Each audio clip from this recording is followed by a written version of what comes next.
희생자 유족들에게는 사과하지만 4.3 폭동은 대한민국 건국을 위한 50 재헌국회의원 선출을 위한 선거를 거부해서 진짜 대단하시네요.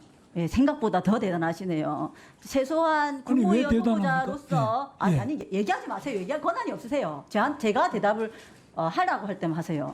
이 4.3 사건은 국가 폭력에 의해서 사과를 공식적으로 한 그런 사건이고. 네, 그 점에 대해서 위원장님 제가 말씀을 좀 드려야 되겠습니다. 네. 대한민국 건국을 반대한 4.3 폭동은 그건 명백하게 남노당에 의한 폭동인데, 그러나 그 과정에 많은 양민이 희생이 됐습니다. 그 양민들 희생된 분들은 그동안 억울하고 힘든 역사를 겪으셨습니다. 그분들 그 과정에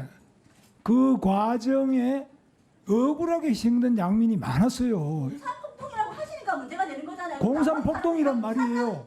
4.3 폭동은 공산 폭동입니다. 그런데 그 과정에 진압 과정에 많은 양민이 희생됐다. 그분들에 대해서는 국가가 사죄한 겁니다. 이 분명히 구분하셔야 됩니다. 안녕하십니까. 8월 27일 김경국 TV 시작하겠습니다. 김문수 고용노동부 장관 후보자의 어제 청문회 내용 잠깐 먼저 보셨습니다. 명불허전이라고나 할까요? 김문수 장관 후보자의 어제 인사청문회는 의원들이 아니라 후보자가 청문회를 끌고 가는 그런 청문회였습니다. 김문수 후보자를 저격하려던 야당 의원들 오히려 저격당한 그런 청문회였고, 끝내 자정이 다 된 시간에 야당 의원들이 백기통항하면서 청문회가 끝이 났습니다. 어제 청문회는 한마디로 김문수 후보자의 과거 발언을 소환한 사과전쟁이었다고 할 수 있습니다. 야당 의원들은 김문수 후보자의 과거 발언들에 대한 사과를 요구하는 데 초점을 맞췄고, 후보자는 대부분의 사안에서 꿋꿋하게 맞섰습니다.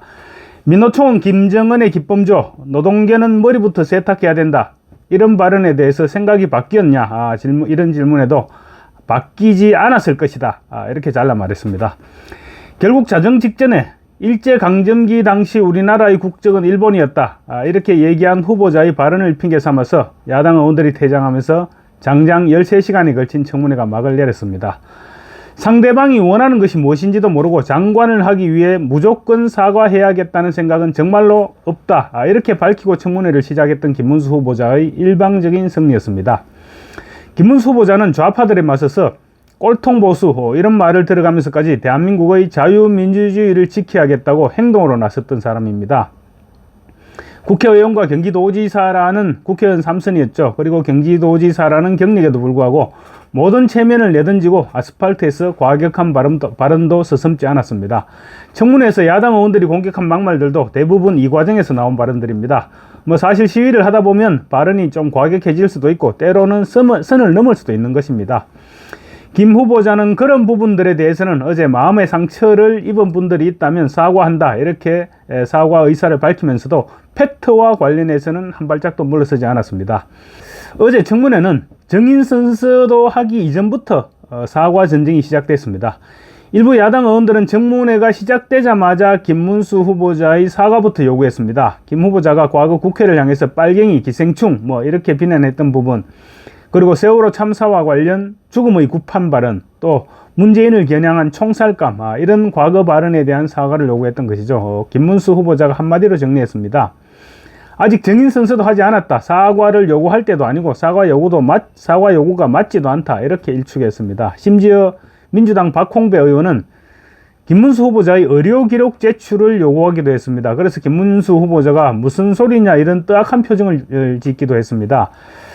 박 의원은 김문수 후보자가 보인 발언과 행동들이 일반적인 상식을 많이 벗어난다, 후보자가 질병으로 인한 사무 처리가 불가능하다는 의료 기록이 있으면 공직 수행이 불가능해진다, 이렇게 주장했습니다. 공인으로서 공직을 수행할 수 있는 상태인지 검증하는 것이 국회의 중요한 책무다, 이렇게 얘기했는데 내용을 듣고 보니 과거 막말 등을 볼 때 김문수 후보자의 정신 상태가 정상이 아니다, 정신병력이 있는 거 아니냐, 이렇게 조롱했던 것이었습니다.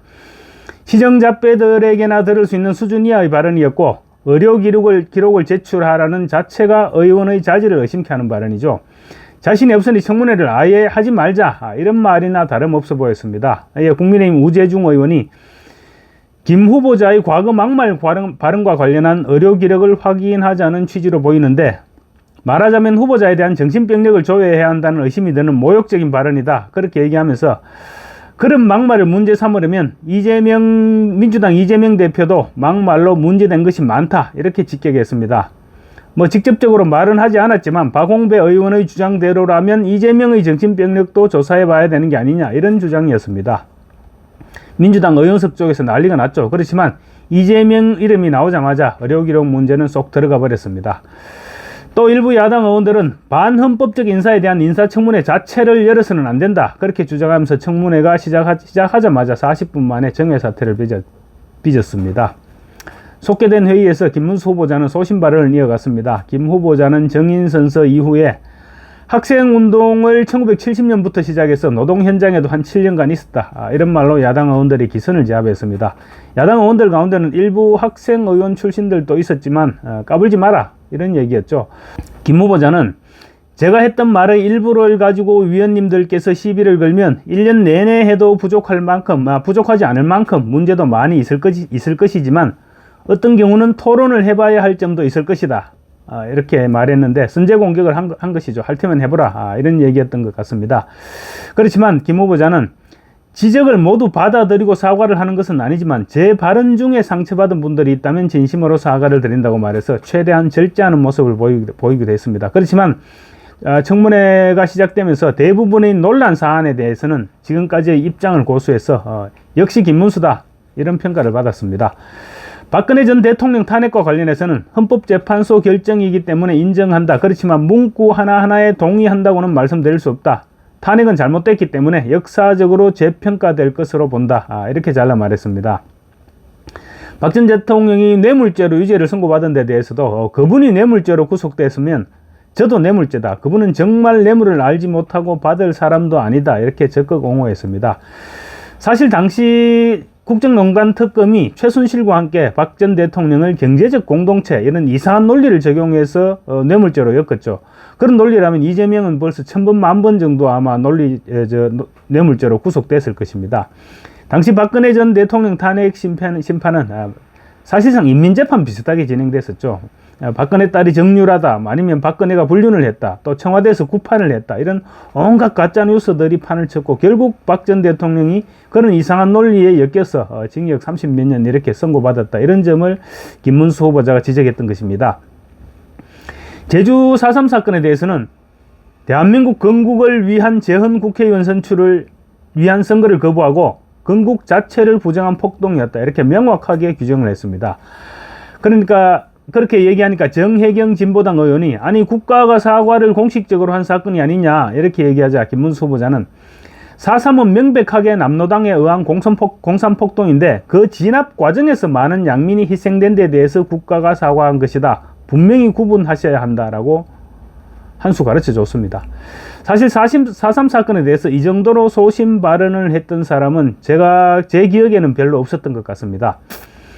그리고 또 세월호 추모를 두고 죽음의 구판이라고 말했던 것에 대해서도 저로서는 세월호가 매우 잘못 운영되고 있다고 생각한다, 이 자리가 청문회라고 해서 강제로 사과는 요구할 수 없다고 맞섰습니다. 또 세월호는 과도하다고 분명히 말씀드린다, 10년이 넘었는데 그렇게 하면 되겠느냐, 이렇게 사과를 거부했습니다. 사실 10년이 넘게 지금 아직도 세월호 투쟁을 벌이고 있는 사람들이 유족들이 아니고 정치꾼들이 그런 투쟁을 많이 부추기고 또 거들고 모색하고 있죠. 그런 부분들은 분명히 개선돼야 할 점은 분명합니다.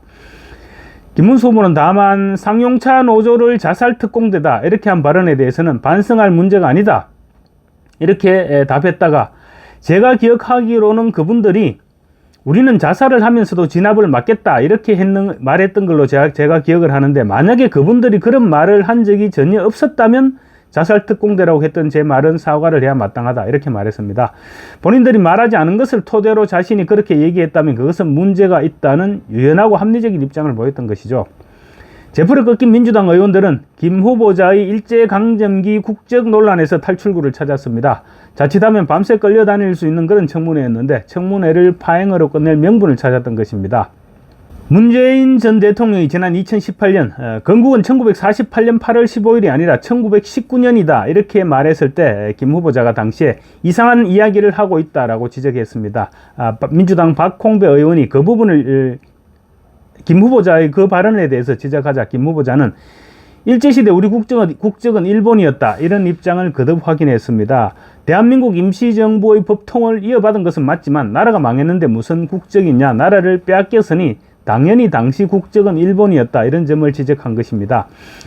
나라가 있었다면 송기정 선수가 일장기를 가슴에 달고 마라톤을 뛰지는 않았을 것이고 또 당시 동아일보 기사였죠. 가슴에 일장기를 떼낸 삭제한 그런 사진을 게재하지도 않았을 것입니다. 민주당 의원들이 반국가적 반역사적 발언이며 대한민국을 부정하는 것이다 이렇게 지적했는데 김 후보자는 1919년에 만약에 국가가 있었다면 8.15 광복절 행사는 왜 하느냐라고 반문하기도 했습니다. 이에 민주당은 더 이상 청문회를 진행하는 것은 무의미하다 이러면서 청문회장을 떠났는데 한마디로 정리하면 김문수 후보자의 기세에 꺾여서 청문회를 끝내 포기했다 이렇게 볼 수 있습니다. 어제 청문회는 사실 엄청난 관심 속에 시작된 것은 사실이었습니다. 김문수 후보가 워낙 강하고 또 반면 야당에는 이렇다 할 공격수가 없어서 처음부터 결과가 예정된 청문회이기는 했지만 김문수 후보자가 어느 정도 야당 의원들을 혼쭐을 낼 것이냐 이 부분이 굉장한 관심거리였습니다.